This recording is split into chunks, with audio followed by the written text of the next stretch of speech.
Pole చేయండి. ఇక ఈయనేమంటాడు, నీలాంటి ఎందరినో మట్టి గర్పించినాం. నీలాంటి ఏంది, కాళేశ్వరాన్ని మట్టి గర్పించారు, 7,000 మంది రైతులను మట్టి గర్పించారు, ప్రభుత్వ ఉద్యోగులను మట్టి గర్పించారు, నిరుద్యోగులను మట్టి గర్పించారు, డబుల్ బెడ్రూమ్ ఇళ్ళు అడిగిన వాళ్ళని మట్టి గర్పించారు, దళిత బంధు అన్నోళ్ళని మట్టి గర్పించారు, ప్రభుత్వాన్ని ప్రశ్నించిన వాళ్ళని మట్టి గర్పించారు, ఇక్కడ హైదరాబాద్ చుట్టుముట్టున్న భూములను మట్టి గర్పించారు. ఇట్లా ఎన్నో రకాలైన మట్టి గర్పించిన ఘనకీర్తి మీ కుటుంబానికి దక్కింది. ఇక్కడ పత్రికల్లో లేవనెత్తుతున్న అంశాలు కానీ, బయటపడుతున్నటువంటి మీ బొక్కలు కానీ, వీటి మీద మీ టాపిక్ ఉందా? లేదు. ఇక్కడ నీలాంటి ఎందరినో మట్టి గర్పించినాం. సీఎం రేవంత్ పై కేటీఆర్ ఫైర్ అయినట. కేసీఆర్ ఈ పిల్లి కూతలు మీ పిల్లి కూతలకు ఇక్కడ ఎవడు భయపడేటోడు లేడు, ఇక్కడ ఎవడు బెనికెట్టోడు లేడు. తెలంగాణ జెండాను ఎందుకు బొంద పెడతావు? తెలంగాణ జెండా ఏందా కేసీఆర్? నీది తెలంగాణ జెండానా? నీ గులాబీ రంగు మొత్తం ఎంటైర్ తెలంగాణ ఆత్మగౌరవ జెండానా అది? ఒకవేళ అట్లా అనుకున్నా కానీ దాన్ని బొంద పెట్టింది ఎవడు? దాన్ని బొంద పెట్టినోడు ఎవడు? తెలంగాణ జెండాను బొంద పెట్టినోడు ఎవడు? మీరే కదా. నాది ఇండియా మ్యాప్ అంటివి, ఇండియా మ్యాప్ అంటివి, నాది ఇండియా జెండా అంటివి. దాని మీద తెలంగాణ బొమ్మను తీసేసినోడు ఎవడు? జనావు ఆ సన్నాసి కూడా చెప్పాలి.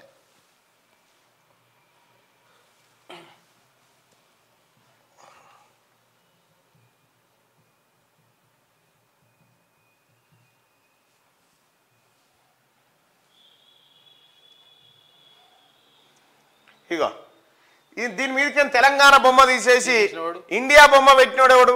గీదుండే అప్పుడు ఇగో గీదుండే. ఈ బొమ్మ తీసేసినోడు, తెలంగాణ బొమ్మను బొంద పెట్టినోడు ఎవడు చెప్పాలి? మీరే కదా. నువ్వు మీ నాయన్నే కదా. కలిసి తెలంగాణ బొమ్మను బొంద పెట్టి ఇగో ఈమె అప్పును తీసుకొని వస్తుంది. టీఆర్ఎస్ అంటే తెలంగాణ రాష్ట్ర సమితి అనే పేరు తీసేసి ఇగో భారత్ రాష్ట్ర సమితి అని పెడితిరి. అసలు బొంద పెట్టిన వాళ్ళు మీరేనా? ఆ పార్టీల పేర్లే తీసేస్తారు. ఆ బొందలో ఇంకా అదొకటే కాదు, మీ జీవితాలు కూడా అలానే బొంద పెట్టుకున్నారు. అయిపోయింది అది. నీకు టీఆర్ఎస్ కి ఏం నీకు తెలంగాణకి ఏం సంబంధం? నీకు అసలు తెలంగాణకు మీ పార్టీకి ఏం సంబంధం? తెలంగాణ తెచ్చినందుక డెవలప్ చేసినందుక? తెలంగాణ తెచ్చినాడు. మీ నాయన నిమ్స్లో నిరాహార దీక్ష పేరుతోటి సెలైన్స్ పెట్టుకొని సాటుకు కొంగు సాటుకు తీసుకుపోయిన ఇడ్లీలు బజ్జీలు తినుకుంటా మీరు నిమ్స్ కాడ ఒక విజువల్ అబ్జర్వ్ చేయండి. ఆ రోజు ఏమో ఉద్యమం కదా అని సప్పుడే కూకున్నాం కానీ ఇటు దిక్కేమో మీడియా నిలబడ్డది. ఆయనను బయటకు తీసుకొచ్చారు. బయటకు తీసుకురాని ఇటు చూసిండు, ఇటు మీడియాను చూసి ఇట్లా వేసిండు, మెల్లగా కోడి మెడలు వేసిండు. నీ యాక్టింగ్ అప్పటికే తెలుసు మా అందరికీ. కానీ ఏం చేస్తాం? వికారాబాద్ చంద్రశేఖర్ గారికి తెలియదా నువ్వు ఏం తిన్నది ఏం దాగి పన్నదాడా? లేకపోతే విజయరామారావు గారికి తెలియదా? ఎవరికి తెలియదా? అయ్యా మీ నాయన తెలంగాణ తెచ్చినాడు. మీ నాయన తెలంగాణ తెస్తే 1200 మంది ఎందుకు ఎటు పోయినట్టు? మరి వాళ్ళు 1200 మంది ఎటు పోయి కాశీకి పోయినారు.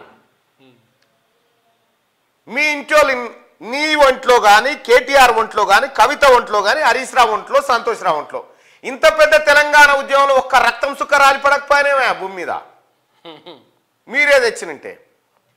ఒకవేళ నువ్వు అంటున్నావు కదా తెలంగాణ తెచ్చినందుక అని అంటున్నావు కదా, తెలంగాణ ఎట్లొచ్చింది అనేది మీ నాయన నోటి నుంచి ఇందాం. మీ నాయన నోటి నుంచే ఇందాం తెలంగాణ ఎట్లొచ్చింది అనేది.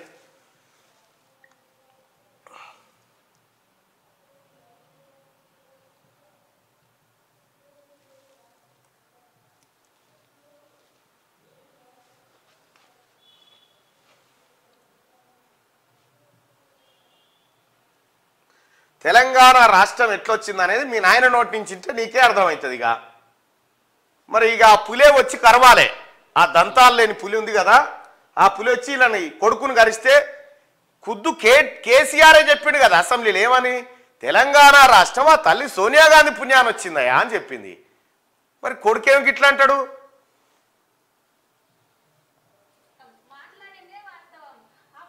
మైక్ పెట్టు.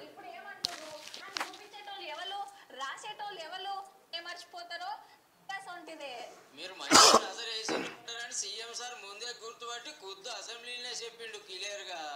ఒక్కొక్కడు అంటాడు బేకూఫ్గాడు ఇచ్చింది సోనియమ్మ ఇచ్చినారు మర్యాదగా ఈ బలుగుతుంది లేకపోతే అంటే ఈ చింతపండు అవుతుంది అంటే కాంగ్రెస్ ది ఒకప్పుడు సోనియా గాంధీ గారి ఇనిషియేటివ్ వల్లనే ఈరోజు తెలంగాణ రాష్ట్రం సాకారం అయ్యింది. అందులో ఎటువంటి డౌట్ కూడా ఎవరికి కూడా ఉండాల్సిన అవసరం లేదు. 12-13 సాధారణంగా మనం ఏం చెప్తాం, కొడుకు తప్పు మాట్లాడుతుంటే ఓ చెంపదెబ్బ ఎత్తాం, వేయొచ్చు కదా రామన్న ఒకటి. మీ నాయన్నేమో తెలంగాణ రాష్ట్రం సోనియా గాంధీ ఇనిషియేటివ్ వల్లనే వచ్చిందని కేసీఆర్ చెప్తా ఉన్నాడు. కేటీఆర్ ఏమంటా ఉన్నాడు, చీచి మా నాయనతో వచ్చింది తెలంగాణ, తెలంగాణ తెచ్చినందుకు అంటుండు.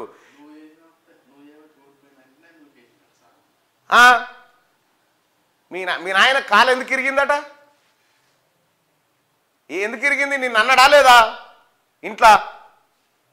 నువ్వు అనవసరంగా నాశనం చేసినవారు ఆ పార్టీలోకి వచ్చిందనగా నువ్వు కేసివట, ఆయనతో 20 ఇరిగిందట. పులి కాలిరగొచ్చినావు నువ్వే, పులి కాలిరగొచ్చావు. ఈ డెవలప్ చేసినందుక ఏ డెవలప్ అయినా దేని గురించి మాట్లాడుకుందాం? నీ డెవలప్మెంట్ దళిత బంధులో 30% కమిషన్ డెవలప్మెంటా, లేకపోతే లక్షలాది జీవోలు దాచిపెట్టి దొంగతనంగా సంపద కొల్లగొట్టిన డెవలప్మెంటా, లేకపోతే వేలాది కోట్ల విలువైనటువంటి ఎకరాల భూముల్ని కబ్జాలు పెట్టిన డెవలప్మెంటా? ఏ డెవలప్మెంట్ గురించి మాట్లాడుకుందాం? నీ ఆస్తుల డెవలప్మెంట్ గురించా? దేని గురించి మాట్లాడుకుందాం? కేటీ రామారావు గారు ఇలా బిల్లెవడో రంగెవడో, ఈ రేవంత్ రెడ్డి గారు కూడా పూరాగా చెప్పాడు. బిల్లా రంగ అంటే ఇలా బిల్లెవరు రంగెవరు, ఆ బిల్లవరికి బిల్లి రంగవరికి రంగి, ఈ సగం సగం చెప్పిపోతే ఈడ కన్ఫ్యూజన్. మళ్ళా వాళ్ళు కొట్లాడుకు నేను బిల్లా నేను రంగా వాళ్ళిద్దరు కొట్లాడుకుంటే ఏదో పెట్టే పేరు ఏదో పర్ఫెక్ట్గా పెట్టు బారసాల చేసి. ఇప్పుడు తెలంగాణ తెచ్చినందుక, తెలంగాణ వచ్చింది సోనియా గాంధీ పుణ్యమని ఇలా నాయన అంటాడు, లేదు తెలంగాణ తెచ్చింది మేమే అని ఈయన అంటాడు. తెలంగాణ రాలే, తెలంగాణ జెండా ముసుగులో 2009లో దొంగతనంగా నువ్వు కేకే మహేందర్ రెడ్డి టికెట్ తీసుకొని అక్రమంగా ఉద్యమంలోకి జొరపడ్డావు. నిన్నెవడన్నా దేకిండా? నువ్వు ఎవడో తెలుసా? పోని తెలంగాణ జనానికి ఎవరికన్నా నువ్వు పరిచయమా? ఉద్యమం జరిగేటప్పుడు అది డెవలప్ చేసినందుక. నువ్వు చేసిన డెవలప్ ఏందా? కాళేశ్వరం డెవలప్ గురించి మాట్లాడదామా? సుందిల్లా, అన్నారం, పంపులు మునియన్ డెవలప్, ఏ డెవలప్మెంట్ గురించి మాట్లాడదాం చెప్పవు? ఏ డెవలప్మెంట్ గురించి మాట్లాడదాం? ఉందా నీకు కనీస జ్ఞానం ఉందా? ఏం చేసినాం మేము?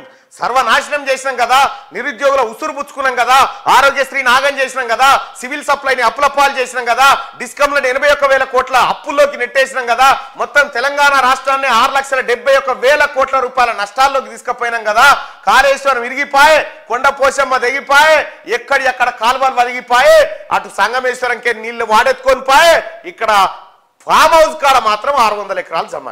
ఇదా డెవలప్మెంట్? సోనియా గాంధీ గారి ఇనిషియేటివ్ వల్లనే ఈరోజు తెలంగాణ రాష్ట్రం సాకారం అయ్యింది.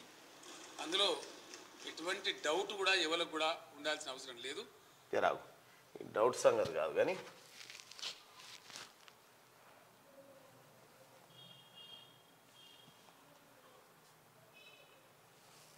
ఐఎమ్ ఆన్ రికార్డ్ అని చెప్పి ఎన్డీటీ వాళ్ళకి స్పష్టంగా కుండబద్దలు కొట్టి చెప్పిన అధ్యక్ష. సోనియా గాంధీ గారి ఇనిషియేటివ్ వల్లనే ఈరోజు తెలంగాణ రాష్ట్రం సాకారం అయ్యింది. అందులో ఎటువంటి డౌట్ కూడా ఎవరికి కూడా ఉండాల్సిన అవసరం లేదు. మరి మీ వానికి ఎందుకు డౌట్ వస్తుంది? ఇంకా పదే నాకు అర్థం కాదు. ఈయనట బొందబెట్టుడు తర్వాత ముందు హామీలు నెరవేర్చంటుండు. నీ కోసం హామీలు నెరవేర్చరు, ప్రజల కోసం, ప్రజలకిచ్చిన హామీలు నెరవేరుస్తుంది కాంగ్రెస్ పార్టీ. గోతికాడ నక్క లెక్క చూస్తా ఉన్నావు ఇట్లా, మళ్ళీ ఏమైనా సందు దొరుకుతుందా, ఏం కథ, మళ్ళీ ఏమైనా దొరుకుతుందా ఏంది అని చూస్తా ఉన్నావు. నీకు ఈసారి నీ పార్టీకి రోత కూడా దొరకదు ఎన్నికల్లో, రాబోయే ఎన్నికల్లో. పేలాలు కూడా దొరికాయి పీనిగల కాడ. ఎట్లాగైనా అమలు చేస్తున్నారని అమలు అంటుండు. నేను చెప్తేనే అమలు చేసిరు, లేకపోతే చేయకపోతుండని చెప్పుకో తిరుగుతారు వీళ్ళు. ముందు హామీలు నెరవేర్చు. హామీలపై తప్పించుకోవాలని చూస్తే వదిలిపెట్టం. నువ్వు ఉంటే కదా ఫస్ట్ ఈడ నీ కోసం వేట కొనసాగుతుంటే గాలి మోటార్ ఎక్కి తుర్రమంటావు, వదిలిపెట్టావట. ఫస్ట్గా కరెంటు బిల్లులు కట్టొద్దు, వాటిని సోనియాకు పంపించాలి. ఫస్ట్ నీ ఫామ్ హౌస్ బిల్లులు మాకు పంపు. మీ అయ్య ఫామ్ హౌస్ లో ఎంత కరెంటు కాలుతా ఉందో ఆ బిల్లులు పంపు. ఎన్నేళ్ల నుంచి ఆ కరెంటు బిల్లు ఇక్కడ పంపు. ముఖ్యమంత్రి గారు రేవంత్ రెడ్డి గారు దయచేసి ఈ దొంగల ఫామ్ హౌస్లలో ఎంత కరెంటు కాలింది ఇప్పటిదాకా ఒక్కసారి లెక్క కావాలి సార్. ఎస్, ఎన్ని యూనిట్ల కరెంటు వాడిరు వీళ్ళు ఈ లెక్క తీరి. బీఆర్ఎస్ కు బీజేపీతో కరెంటు బిల్లులు కట్టొద్దు, వాటిని సోనియా గాంధీకి పంపాలి. కరెంటు బిల్లులే కాదు, కాంగ్రెస్ పార్టీ ఎంపీలను కూడా సోనియా గాంధీకి పంపుతారు తెలంగాణ జనం. బీఆర్ఎస్ కు బీజేపీతో పొత్తు ఉండబోదని ప్రకటన. ఇక ఇప్పటి నుంచి ఉండదా? ఇప్పటి వరకు ఉండదు, ఇప్పటి నుంచి ఉండదు అంటున్నావా? ఎట్లా అది క్లారిటీ? బీజేపీతో బీఆర్ఎస్ కు పొత్తు ఉండదు అని పదే పదే ఎందుకు చెప్తా ఉన్నావు? ఎందుకు ఆ మాట వస్తా ఉంది నీ నోటి నుంచి? అంటే మనది ఇంటర్నల్ సోపతి కదా. 54 మంది కాంగ్రెస్ కు రేవంత్ ఏక్నాథ్ షిండేలా మారతారని ఆరోపణ. ఈ కాంగ్రెస్ కి ఏక్నాథ్ షిండేలు ఎప్పుడు తయారు కాలే కానీ బీఆర్ఎస్ కు మాత్రం మీ బావ మాత్రం ఏక్నాథ్ షిండే అవుతాడు. బీఆర్ఎస్ పక్కా అవుతాడు. చూడు, మీ నాయన నువ్వు కేసి కాలిరగొచ్చావు పాప ముసలాయన. లండుకో బొండుకో అబద్ధాలు చెప్పో ఏదో ఒకటి చెప్పు నెట్టుకొచ్చింది అంతో ఇంతో. కానీ నువ్వు మీ నాయనను నూకేసి పంచాయతీకి ఇదేనట. ఏం లేదా, మొత్తం సోషల్ మీడియా అంతా చర్చ ఇదే. ఏమైందంటే ఓడిపోతే నువ్వు చేయగానే ఓడిపోయిందిరా అని చెప్పి నన్ను తిట్టినట. నన్ను అంట ఆవురా అని చెప్పి నూకేస్తే ఆయన చుట్టుకుని పడితే తుంటి బుక్కిరిగిందట. ఇదేనట జరిగిన కథ. బీఆర్ఎస్ ప్రస్థానంలో రేవంత్ రెడ్డి లాంటి వాళ్ళని ఎంతో మందిని చూశామని ఆ పార్టీ వర్కింగ్ ప్రెసిడెంట్ కేటీఆర్ అన్నారు. చూస్తావా మరి ఎంతమందిని చేసిరో నేను చూపిస్తా చూడు. ఎంతో మందిని చూసిరట.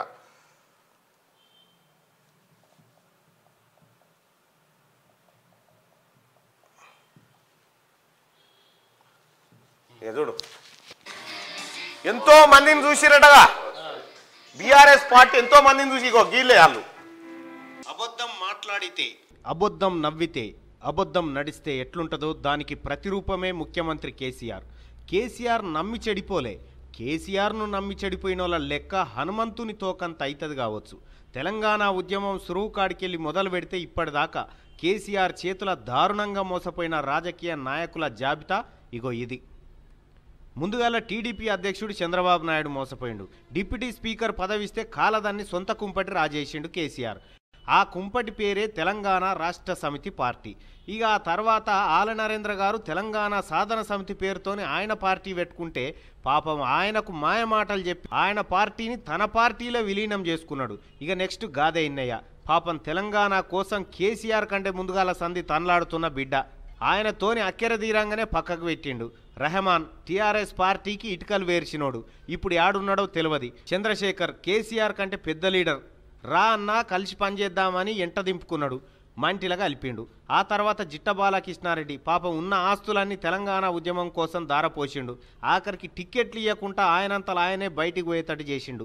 కేకే మహేందర్ రెడ్డి సిరిసిల్లల గట్టి పట్టున్న నేత. తన కొడుకు కేటీఆర్ను లీడర్ను చేస్తేందుకు మహేందర్ రెడ్డి రాజకీయ జీవితంతోని ఆట ఆడుకున్నాడు కేసీఆర్. ఈయనైతే వలవల ఏడ్చుకుంటా పోయిండు టీఆర్ఎస్ భవన్ నుంచి. రవీందర్ నాయక్ బంజారా గాంధీవే రవీందర్ అన్నా నువ్వని ఆకాశమంతా మీదికి లేవట్టి టికెట్ ఇవ్వకుండా కిందెత్తేసిండు. 7 దోషల మన్నెత్తిపోసిండు కేసీఆర్ మీద రవీందర్ నాయక్. చెరుకు సుధాకర్ తెలంగాణ ఉద్యమంలో మొట్టమొదటిసారి పీడీ యాక్ట్ కింద అరెస్ట్ అయిన ఉద్యమకారుడు, డాక్టర్. ఆయనకు టికెట్ ఇవ్వకుండా ఆగం చేసిండు. కుడుదుల నగేష్ ఆలేరు ఎమ్మెల్యేగా గెలిచిన దళిత బిడ్డ. ఆయన నోట్లే మన్ను పోసిండు. విజయశాంతి చెల్లె అని తింపుకున్నాడు. చెల్లె సీట్లకెళ్ళి తనే నిలబడ్డాడు. చెల్లెను కట్టుబట్టలతోని బయటికి పంపించిండు పార్టీలకెళ్ళి. తల్లి తెలంగాణ పార్టీని విలీనం చేసుకున్నాడు. తెలంగాణ రాష్ట్రం ఇస్తే నా పార్టీని నీ పార్టీలో కలిపేస్తా అని సోనియా గాంధీని నమ్మించి మోసం చేసిండు ఇదే కేసీఆర్. అటు జయశంకర్ సార్ కలలను మోసం చేసిండు. తన ఇంటిని ఆఫీస్కి ఇచ్చిన కొండా లక్ష్మణ్ బాపూజీని కూడా పట్టవగటిలే మోసం చేసిండు కేసీఆర్. కేశవరావు జాదవ్ను శంకరగిరి మాన్యాలు పట్టించిండు. ముఖ్యమంత్రి సీటు దగ్గరకు వస్తుందని తెలుసుకొని కోదండరామరెడ్డిని దూరం చేసిండు. తెలంగాణ రాష్ట్రంలో దళిత ఉప ముఖ్యమంత్రి అని మురిసిన తాటికొండ రాజయ్యను అవమానించి క్యాబినెట్లకేం తీసేసిండు. తెలంగాణ ఉద్యమం కోసం మావోయిస్టు పార్టీ నిడిచిపెట్టి వచ్చిన సాంబశివుడు, కోనాపూర్ రాముల కుటుంబాలను నిట్ట నిలువున ముంచిండు. కడియం శ్రీహరి ఆయన ఉనికే లేకుండా చేసిండు. నాయన్ నరసింహారెడ్డికి తెడ్డు చూపెట్టిండు. వెంకటస్వామి కొడుకు వివేకును నమ్మించి రాజకీయ గొంతు కోసిండు. రామునికి హనుమంతుని లెక్క కేసీఆర్కు నేనని తిరిగిన రాముల నాయకును పార్టీలకేం సస్పెండ్ చేసిండు. పాపం శ్రీకాంతాచారి తల్లి శంకరమ్మకు టికెట్ ఇవ్వకుండా ఆగం చేసిండు. కొండా మురళి దంపతులను కూడా ఆగమాగమే చేసిండు. సోయం బాబురావు టికెట్ వేరేటోళ్ళకు అమ్ముకొని అట్లాగం చేసిండు. చెరుకు ముత్యం రెడ్డికి 7 సేర్ల నీళ్లు దాపిండు. ఎం సుదర్శన్ పత్తకే లేడు. మాజీ ఎమ్మెల్యే సంతోష్ రెడ్డి పని ఖతం చేసిండు. మాజీ ఎంపీ నారాయణ రెడ్డి దుఃఖనం బంద్ చేసిండు. భారత్ వాగ్మారే అనేట ఆయనను ఆగం చేసిండు. మందాడి సత్యనారాయణ రెడ్డి పత్తకేలేడు. ఖమ్మంపాటి లక్ష్మారెడ్డి యాడున్నాడో తెలియదు. కొమ్మూరి ప్రతాప్ రెడ్డి కొమ్ములు ఇరిచేసిండు. బండారు శారారాని బతుకుదెరువు తెరులు చేసిండు. అచ్చ విద్యాసాగర్ ఆస్తులన్నీ అమ్ముకున్నాడు దొరవారు జయంగా. గుడిమల్ల రవికుమార్ చింతసామిలకు చింతన తప్ప మిగిలింది ఏమి లేదు. మొలుగూరి భిక్షపతి ముఖమే బంగారమైంది. నారాయణరావు పటేల్ చూద్దామన్నా కనిపిస్తలేడు. ఎమ్మెల్బీ రాజేశ్వర్ ఇల్లే అమ్ముకున్నాడు. మధుసూదన్ రెడ్డి మాజీ ఎంపీ మనీ లేకుండా చేసిండు. అరవింద్ రెడ్డి జాడ భూతద్దంలు ఎత్కినా దొరకలేదు. కావేటి సమ్మయ్య కథ ఒడిచిపోయింది. బొడిగె శోభక్కను బొనిగె విసికిండు. నల్లాల ఓదేల్ రాజకీయ జీవితం నల్లగా చేసిండు. సోమారావు సత్యనారాయణ జీవితం తెరులు చేసిండు. సీతారాం నాయకును అడవుల పాలు చేసిండు.